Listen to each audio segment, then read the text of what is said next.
Welcome to the Wounds That Do Not Heal. My name is Tressa Brady. After my own experience and hearing time and time again about domestic violence in military families, I decided to start this podcast. Tune in for stories, resources, and guidance on how to get the support you need for your family and your safety.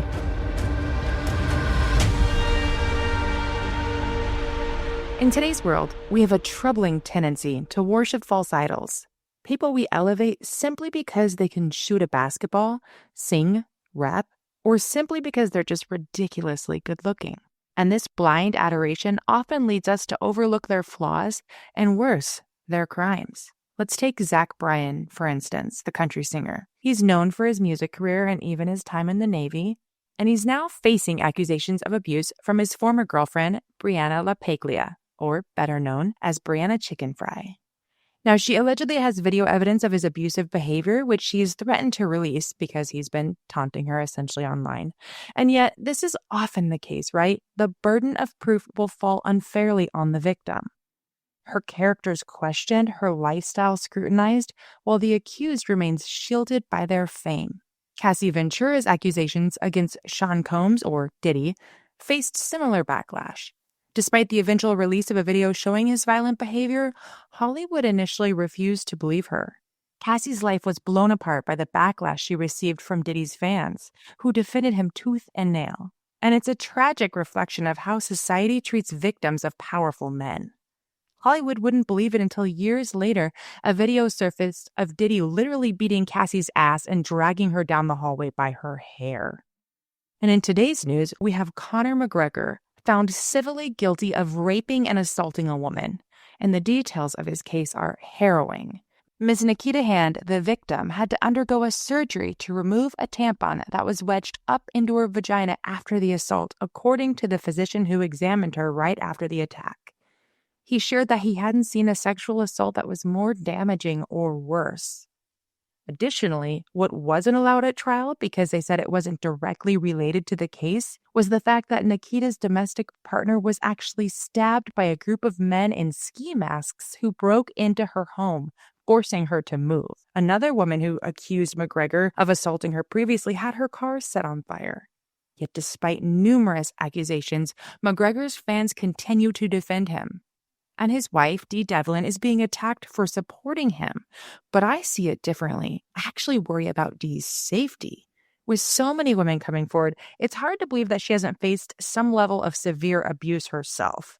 I mean, what Conor McGregor has done to women is not done in a vacuum, right? And with his power and money, what would happen to her if she stopped supporting him? People like McGregor make women like Dee disappear every day, and no questions are asked. He has so much money and so much power, he could afford the best legal defense team and never, ever be convicted of murder, or he could afford the best lawyers in the world, bury her in legal battles, and gain full custody of their 3 children, cutting her off from them completely. So while many in the media are quick to question her as a woman, they're asking the wrong question. It shouldn't be, how can she stand behind him? It should be, is she okay? Does she need help? The pattern is clear. We protect our idols at the expense of their victims. And this isn't just about individual cases, it's a systemic issue. Professional athletes like Jameis Winston often escape accountability despite multiple women and accusations of sexual assault over the years. The Netflix documentary, which I highly recommend if it's still available, called Hunting Ground, highlights this, showing how victims' lives are dismantled while their abusers continue to be celebrated. Winston is now the quarterback for the Cleveland Browns. Even though he faced accusations of rape while in college, the woman who accused him initially had the support of his roommate who corroborated her story. Yet after so much harassment and alleged collusion by local police, the case was dropped. This woman's life was turned upside down because she dared to speak out against a Division I football star. Since then, multiple other women have accused Winston of sexual assault and groping and other horrific things, yet every Sunday, fans don that man's jersey without a second thought. And even personal anecdotes revealed the same disturbing trend. A family friend of mine was physically assaulted by a star quarterback years ago. With witnesses present, he assaulted her after she walked in on him cheating on her. Despite the clear evidence, it was she who faced threats and harassment. Her life was turned upside down, not his. Angry fans threatened her because their star player might miss the BCS Bowl, and I believe he was up for the Heisman's Trophy. So her life became a living hell. Her father had to accompany her to her classes to ensure her safety and so that she could finish out her college career. This culture of idol worship extends beyond sports. We see it in Hollywood, where actors and actresses with histories of abuse are still celebrated. And we demand proof from their victims. We discount witnesses and dismantle their lives while protecting the abusers. Now, Amber Heard's case against Johnny Depp is a prime example. Despite evidence of abuse, Depp's charm and public persona swayed public opinion. And this is hugely controversial, right? Because people still think Amber Heard is the offender, but I believe it's just a classic case of reactive abuse, having been exposed to so many stories of domestic violence and a victim myself. I have seen again and again where the abuser provokes the victim until they react, and that's when they turn the camera on and they basically gaslight everyone around the victim to make them think they themselves are the victim. And now let's not forget about Mr. Mike Tyson, a convicted rapist and known abuser who recently was all over the news because he fought Jake Paul, the YouTube star, and there was 108 million people tuning in around the world, many of them cheering Mike Tyson on. Several famous celebrities were interviewed prior to the fight there to cheer on Mike because apparently his legacy of violence is overshadowed completely by his prowess in the ring. In 1991, for those of you who may be young to remember this, Tyson was actually arrested for the rape of 18-year-old Desiree Washington. Tyson's female chauffeur was able to partially corroborate the victim's story, even testifying that she was in a disheveled state of shock. An emergency room physician testified that she had been sexually assaulted. And a side note, that same female chauffeur would also accuse Tyson of assaulting her at one point. And Tyson's then-wife, Robin Givens, went on national television, and in an interview with Barbara Walters, she would share that Tyson was horrifically abusing her. But she, and she alone, faced the hatred and backlash from that. People couldn't believe she dared to speak out against the beloved boxer.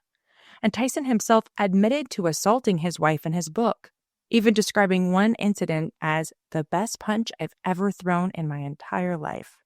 Despite numerous other run-ins with the law, including an unnamed woman coming forward in 2023 and accusing her of a past rape, Tyson continues to be celebrated. Celebrities lined up to cheer for him, and social media erupted with empathy for the aging boxer as he fought Jake Paul, because apparently a legacy of raping and beating women is erased by the ability to knock men out for sport. And Tyson shows absolutely no humility or empathy for victims. Instead, he often doubles down on his behavior and profits from his outbursts. Historically, whenever he does something egregious that makes the news for the wrong reasons, his handlers will quickly book him gigs and fights, allowing him and others to profit a great deal off his bad behavior. Take, for instance, a recent interview he did with Fox News analyst Greta Van Susteren. When she asked if he'd raped Desiree Washington in the 90s, Tyson responded with a vile outburst. He showed complete disdain for his victim. He said he wished he had raped her, and now he wants to rape her and her mom, with several expletives, I'll save you, laced in there. And then following that interview, he appeared on the cover of ESPN.com's boxing page with a shit-eating grin, and people were lining up to fight him. It seems there's truly no such thing as bad press. And it might not shock anyone that celebrities and the ultra-rich often escape consequences for rape, domestic violence, and even murder. Despite reports, police and court systems frequently fail to act because the abuser holds all of the power. But what surprises many is that we extend this same free pass to those with badges and combat boots. It's a harsh reality when the person that you're married to is the villain in your story, but the hero in everyone else's. And military wives face an even tougher battle. From the moment they come forward, they're often ostracized by their community. And not necessarily because other wives want to cut them out, but because their husbands call the shots. The military community falls in line, and they'll always side with the service member. You become isolated, the at-fault party, the second you report your spouse. The issue's rarely discussed openly.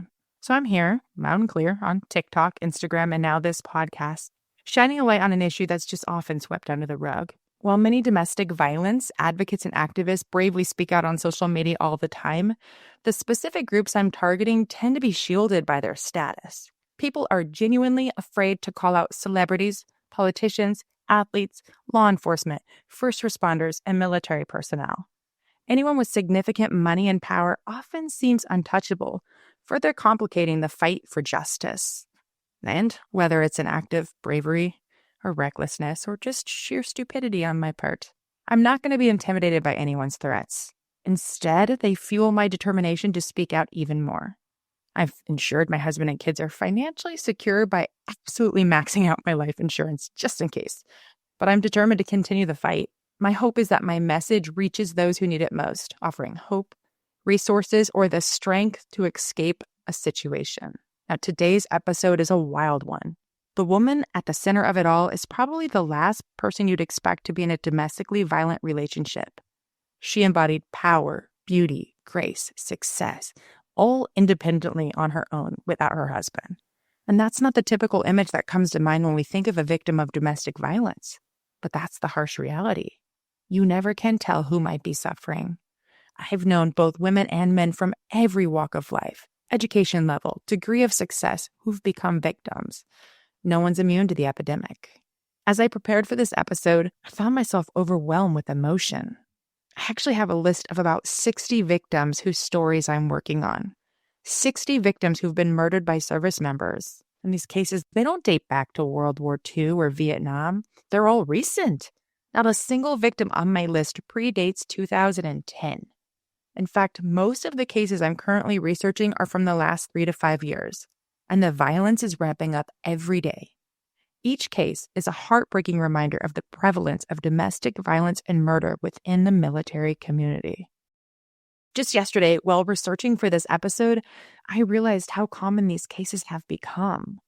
If I don't use incredibly specific search parameters, then multiple victims will pop up. Like if I Google military wife murdered in Hawaii, several pop up. And yesterday, as I was looking up different facts for this case, I discovered 2 new cases. There's an unidentified woman found dead in a hotel in Japan with her U.S. military husband taken into custody, and then another woman found dead in military housing in Hawaii with her Marine husband arrested for her murder. And this woman is the 4th to be killed at a Hawaii base in the last 4 years.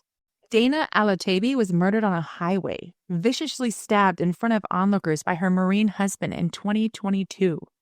Selena Roth was killed by her husband on Schofield Barracks in 2021. Misha Johnson, pregnant at the time, was murdered in July of this year. Her husband was just recently arrested for the deaths of her and their unborn child.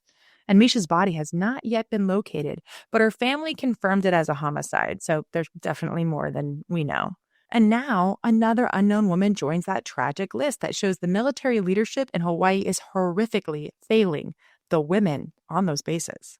And the situation at Fort Hood is equally alarming, with numerous missing and murdered victims, both men and women. It's a stark reminder of the systemic issues within the military that allow these tragedies to continue. And as I look over all of these cases, I notice disturbing patterns. In most instances, one of 4 factors are present when a wife is killed. Number 1, she was trying to leave or filed for divorce. Number 2, she threatened to expose her husband's domestic violence or infidelity to his superiors. Because what I've actually learned is that service members see you divulging their infidelity to the military as a more egregious infraction than their infidelity itself. I know it makes no sense. But again, in the military, infidelity is illegal, and nothing is more important to these men than their careers. They will absolutely put it above you, which is why, like I said, so many women are killed when they threaten to report domestic violence or infidelity. Number 3, the victim was pregnant or just had a baby, and the service member didn't want the responsibility or cost of that, or perhaps she was a mistress that was pregnant. Again, that would threaten the fact that he was committing infidelity. Could be found out. And then number 4, she'd been exposed for cheating or had moved on to someone else herself with the dissolution of the marriage. And now it's all too common to hear killers blame their wife's infidelity as a reason for murder. Social media quickly jumps on that bandwagon too, blaming the victim by saying she asked for it by cheating. But let's be clear, Infidelity should never lead to violence. Infidelity does not get a death sentence. Also, during the 5 years I was with my abuser, I tried to leave multiple times, like victims of domestic violence so often do. And each and every time he lied to everyone around us, saying I was having an affair or left for another man. This man went so far as to even create fake social media profiles of men and create fake messages between my accounts and theirs to make it look like I was involved with others. And he would share those with friends and family to prove his accusations. But do you know how many men I dated or cheated on him with from the moment we met until the moment our divorce was finalized? Zero. None. He just wanted to shift the focus away from his abusive behavior and make me look like the bad guy, which is very common. And how convenient is it that we so often don't hear the woman's side of the story because she's dead? She's no longer here to tell it. Men who claim in court that they snapped because their wives cheated are doing exactly what my ex would have done had he successfully killed me. Why we value the words of a human capable of murder, I will never understand. I think the ability to murder someone itself should signify that the person isn't trustworthy. And listen, I understand that yes, women do have affairs. Statistically, even worldwide, men definitely have a higher percentage of affairs, but women do have affairs as well. And while I don't condone it, I can empathize with why it might happen, especially in an abusive marriage. Women in these situations are often desperately seeking an escape. A new person may seem like a safe refuge when they're terrified for their own life or their children's safety. They may view that new person as the family they truly long for or the person who's going to help them get out of being trapped. Most women leave their abusers not because they don't want to be married, but because they don't want to be abused. And ironically, many abusive men are the real cheaters, as we see in so many cases. It's true for me. Now, I share stories of all types of service members. Some suffer from severe PTSD, traumatic brain injuries, and other mental health issues that may contribute to their violent actions. These cases, and I'm thinking specifically of cases like Patrick Needham from episode 10, they're rare exceptions. Had he never joined the military, I find it highly unlikely that he'd have become a killer, and I think he and Jackie Villagomez would still be alive. However, many service members come from abusive and traumatic backgrounds, like Joseph Santiago from episode 8, who killed Megan Santiago. His mother shared his propensity for anger that he long had and his abusive childhood. The military's recruitment and the trauma he experienced in combat were likely significant factors in the murder, but it's hard to say whether he'd have become a murderer without his combat experiences. It certainly was a likely contributor. But there's another group of men, and those are the men that are simply monsters, like Raul Hernandez Perez, the guy from episode 9 who premeditated a murder without any combat-related trauma and discarded his wife like trash. And these situations occur repeatedly because the military environment fails to address them adequately. There's no stringent medical evaluation after combat or psych evaluation to join. They're there, but they're insufficient. This means we continually deploy mentally ill and unstable individuals into war zones. Our warfighters are high-performing machines that we don't maintain well. And that's so weird because if you think about it, Formula One cars go through rigorous checks after every race. NFL and Division I football players have access to an extensive support system, including physical therapists, masseuses, nutritionists, and advanced technology like new helmets designed to help with concussions and collect data on how many hits the football player has taken. And this level of care ensures that athletes are well maintained and monitored for any health issues. But in stark contrast, our soldiers who face immense physical and mental challenges often do not receive the same level of care. Now, there are programs available for those who come forward with mental health struggles, but many are discouraged from disclosing their issues due to the fear of being medically discharged. So without mandatory brain scans and mandatory mental health therapy and other treatments, many combat soldiers suffer in silence and self-medicate with drugs and alcohol. And I know I'm a broken record. I know it. I talk about this on every single episode, but I never know who's a first-time listener. And so I always talk about mental health of veterans. It's so important not only to stop them from dying by suicide, but to stop them from killing women and children. To help women and children out of abusive relationships, we have to address the mental health of veterans, or this cycle will continue forever and it's only getting worse. So this lack of comprehensive care creates this environment where not only those suffering from PTSD and traumatic brain injuries, but also narcissists, sociopaths, and downright dangerous individuals can flourish unchecked. The military's failure to regularly audit the mental health of service members and address domestic violence and bad behavior contributes to this ongoing crisis.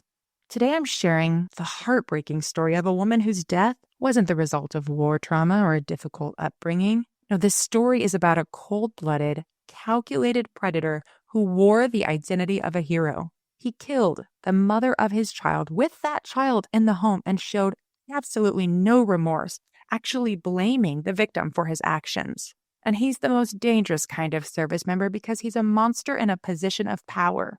He masquerades around as a war hero, a loving partner, a devoted father. But his facade slipped, and it revealed the true evil beneath. Now, before I delve into the details of this horrible, horrible crime, I want to spotlight the incredible woman at the center of it all because she truly was a badass with a work ethic and desire to succeed that was forged from humble beginnings. Her personal journey and achievements deserve to be celebrated.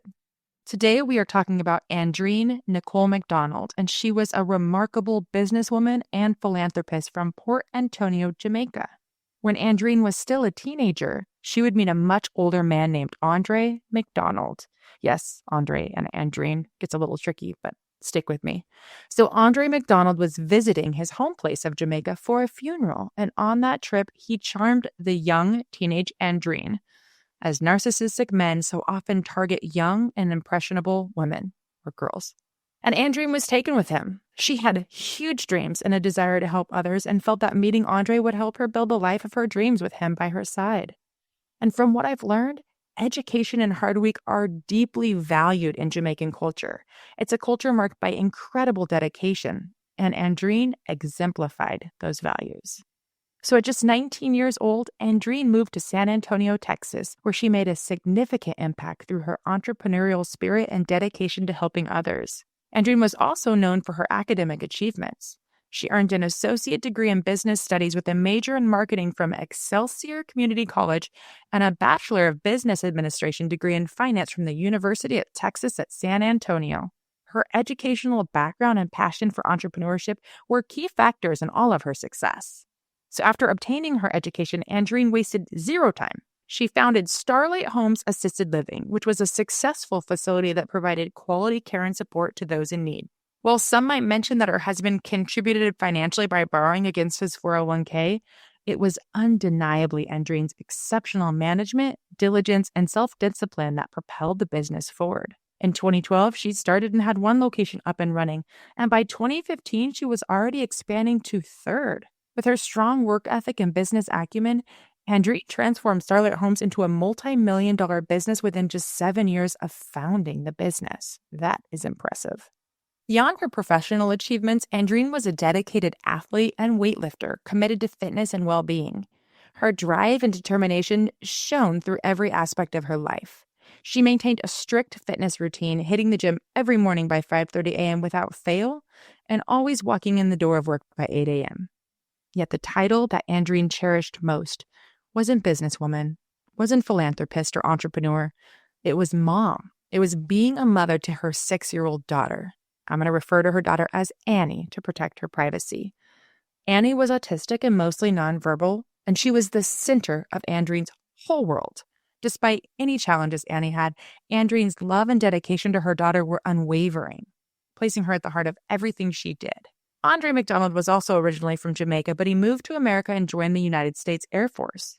He was stationed in Florida prior to meeting Andreen, or when he met Andreen in Jamaica, and together they moved to San Antonio, where Andre was stationed at Lackland Air Force Base working as a cyber warfare expert and U.S. Air Force major. After moving to San Antonio, they built their lives around their daughter and also around Andreen's successful business. With Andre's military prestige and Andreen's entrepreneurial success, the couple became known as a San Antonio power couple. To those unaware of the cracks in their marriage, their lives appeared to be perfect from the outside. But to those who knew Andreen best, Andr wasn't the supportive and amazing husband like he presented himself to be. In fact, in the months leading up to her death, Andreen would confide in her closest friends that Andr had been physically abusive and was super controlling, and she actually warned others that should anything happen to her, Andr would be the one to have killed her. On the morning of March 1st, 2019, Andreen's coworkers expected her to walk through that door fresh from her morning workout by 8 a.m. like every other morning. When that time passed without her arrival, everyone knew something was wrong. It wasn't like Andreen missed work. They were unable to reach her by phone or to reach Andr, and so her colleagues turned to the next best source, Andreen's gym. They knew if anyone would be aware of any changes to her routine, it would be the place where Andreen was a fixture every morning at 5:30 a.m. sharp. But when the gym reported her not turning up that morning, alarm bells began to go off for Andreen's employees. They decided to reach out to Andreen's good friend and confidant, Carol Gonbar. Carol felt all of this was out of character for Andreen as they'd been good friends for 5 years. They worked out together, they talked daily, they spent a lot of time together socially. And Carol was immediately concerned that Andr had to do with Andreen missing because Andreen had confided that their marriage had become violent and warned Carol. Carol knew Andreen feared that Andr was going to kill her. So Carol, who worked in the same industry as Andreen, just as a competitor, picked up one of her own employees and headed to Andreen's house. After knocking on the front door with no response, they went around to the back of the house and found the back door unlocked. They entered the house and found Andreen's car keys and purse inside, but it appeared nobody had been in the home for several hours. The dog's dishes were empty and they'd actually defecated on the floor, which was highly unusual for Andreen, who kept her house immaculate. Bravely, Carol searched the entire house, and in the bathroom, she found blood and hair on the door. And in the typically pristine backyard, Carol discovered a burn pile that contained a zipper from one of Andreen's outfits. Carol drove to a nearby gas station and called her good friend Brian Ray, who was also a homicide detective with the San Antonio Police Department. Carol sought advice on filing a missing persons case, and he advised her to have Andreen's mother, Maureen, file immediately. Maureen, who lived with Andr and Andreen, had not been home during this entire time. Carol picked up Maureen and headed back to Andreen's house, and it was around this same time that Andr finally returned Carol's calls. And when Carol and Maureen arrived at the house, Andr was already there. But he left quickly, saying he was going to go check a local hospital because Andreen often needed treatment for severe migraines. Now, coincidentally, at the hospital, a healthcare provider informed Andr that a female patient with the last name McDonald had been checked in. According to a news story I saw, that employee started leading Andr to the patient, but Andr would leave abruptly without asking about the patient or getting an update. And he later told the police that he confirmed his wife was at the hospital, but did not see her or know her condition, which is weird. It's just silly. At this point, Andr was detained while police searched his house. Besides the blood and hair Carol had found and the burn pile in the backyard, police also found blood on the door to the master bedroom, and they actually confirmed blood in Andr's car. The next morning, on March 2nd, Andr went to Lowe's and bought gas cans, a log splitter, an axe, a shovel, gloves, and contractor trash bags. After he returned home, his commander and a friend visited him, and they left shortly after, but very soon Andr called them asking to help find a garage door repair company, claiming he'd backed his car into the garage. Weird. That raised suspicions to me about what he might be loading into his car. But meanwhile, the sheriff's department started surveilling Andr. It was at this point that he left the house and went to buy a gun and ammunition. And upon leaving the gun store, sheriff's deputies actually arrested him and handed him over to his base commander, who sent him for a psychiatric evaluation and then released him, as the military does. While this was all happening, deputies were checking the house. They saw that the garage door was off the tracks and they were concerned about potential injuries, so they entered the garage and looked inside the vehicle, and there they discovered the shovel Andr had bought that morning. So they obtained a search warrant. And with that search warrant, they went on to find clothing, a hammer, flashlights in a bag in the garage, along with a discarded shredded hardware store receipt with those items on it. In the vehicles, they discovered rolls of heavy plastic, gloves, and axes, and all of which appeared to be brand new. On March 3rd, Andr was arrested, but not for murder, for tampering with evidence because he'd thrown out that hardware store receipt.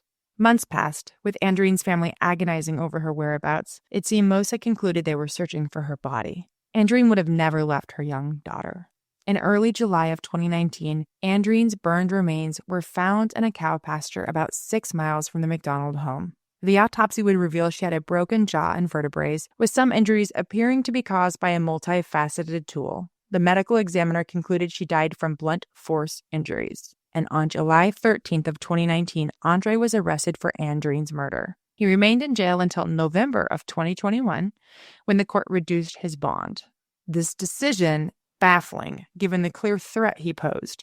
But he was released until his trial began in November of 2023, which lasted 13 days. Leading up to the trial, Andr had remained quiet, having hired a renowned defense team.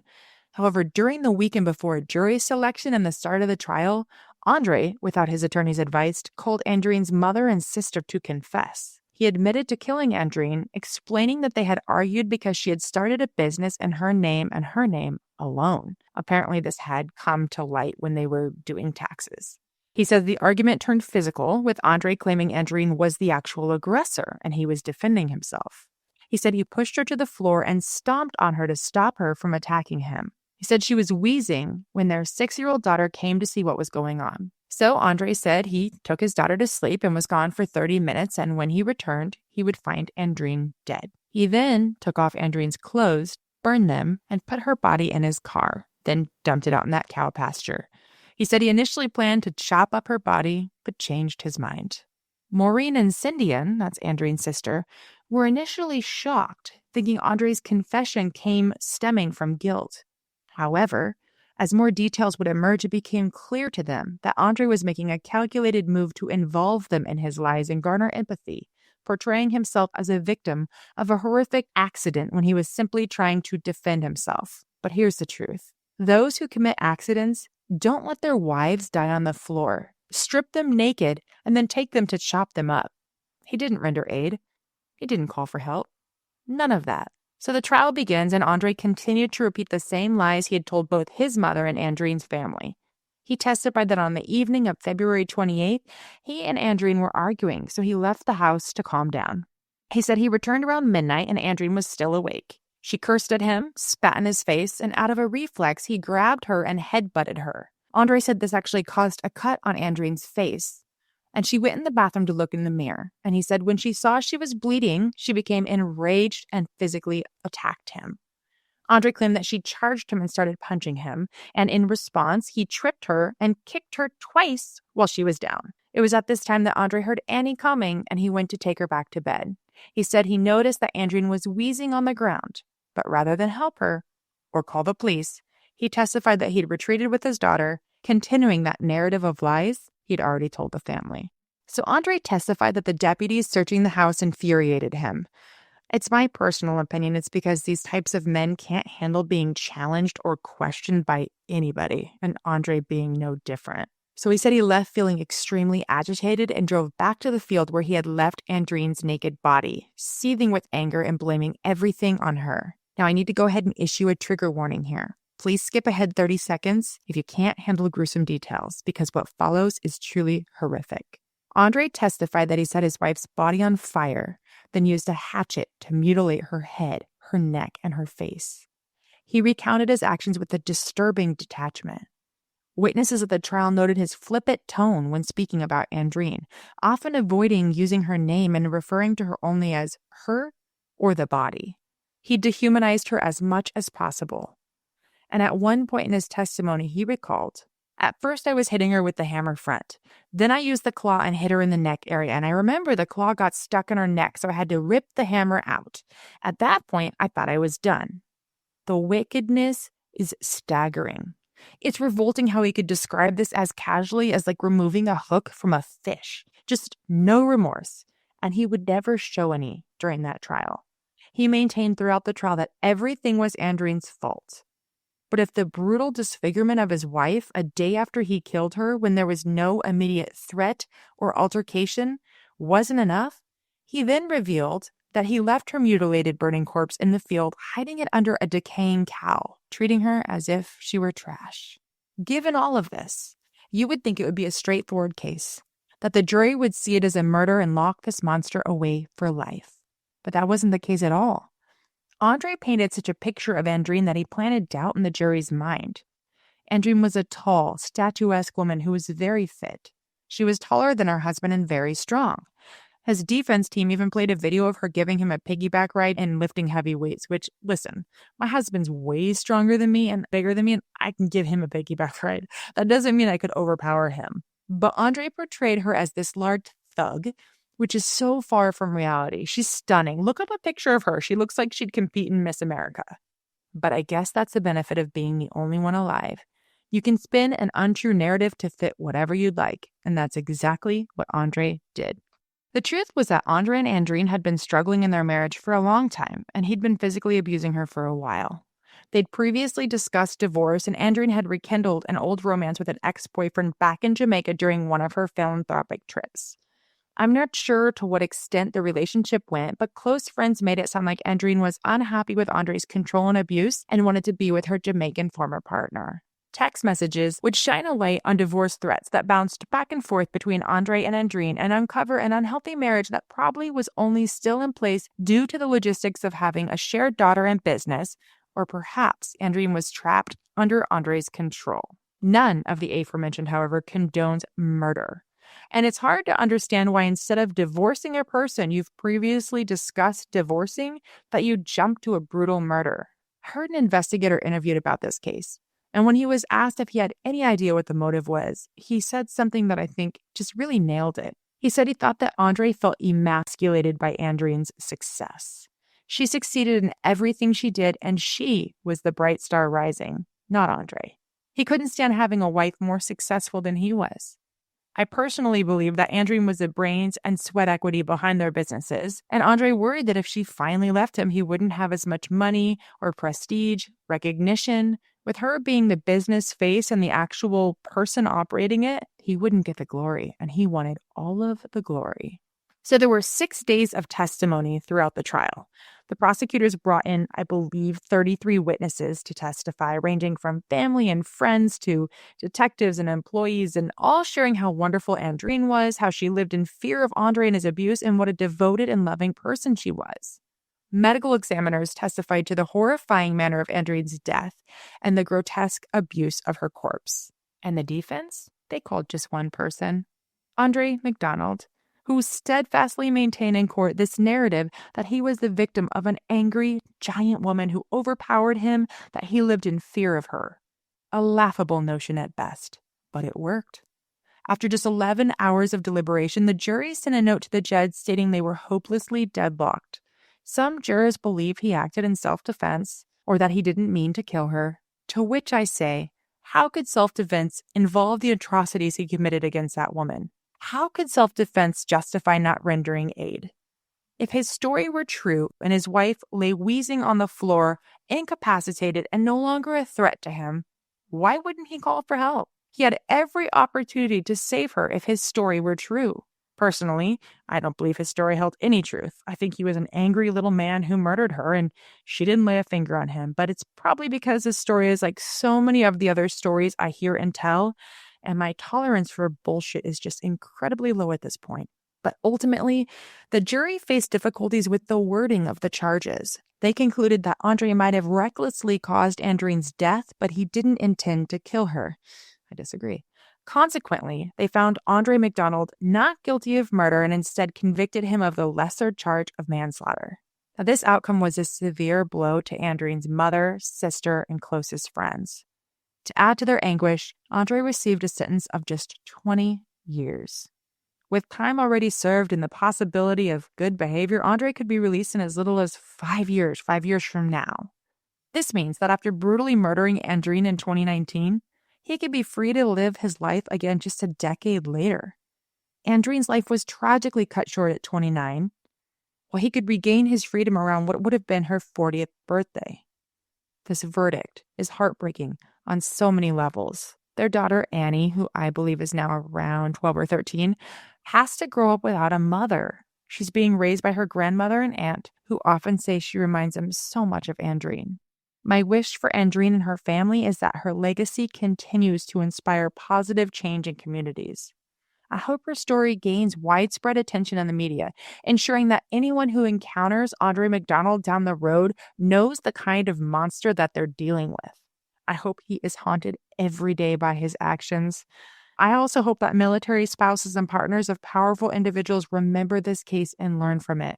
Because regardless of wealth, status, or job title, if someone is controlling you, you need to find a way out. Think about Andreen and all the other victim stories shared on this podcast and take action to escape, because this is a reoccurring story that has to be rewritten. We have to prioritize the safety and well-being of victims over entertainment or the prestige associated with being a warfighter or police officer.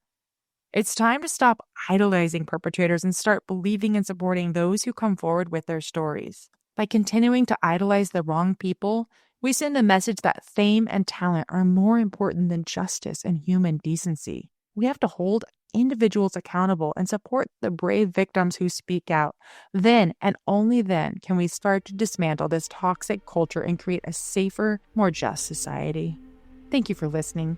If you learned something and want to help me continue bringing this show to people around the world, please rate my podcast on Apple Podcasts and leave a written review, or do so on whichever platform you're using.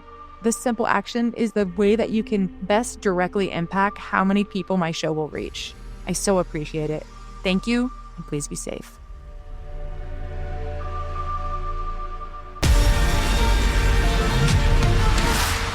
Thank you for listening to today's episode. If you think this content would be helpful for someone you know, please share the link with them. Sources can be found in the show notes of today's episode.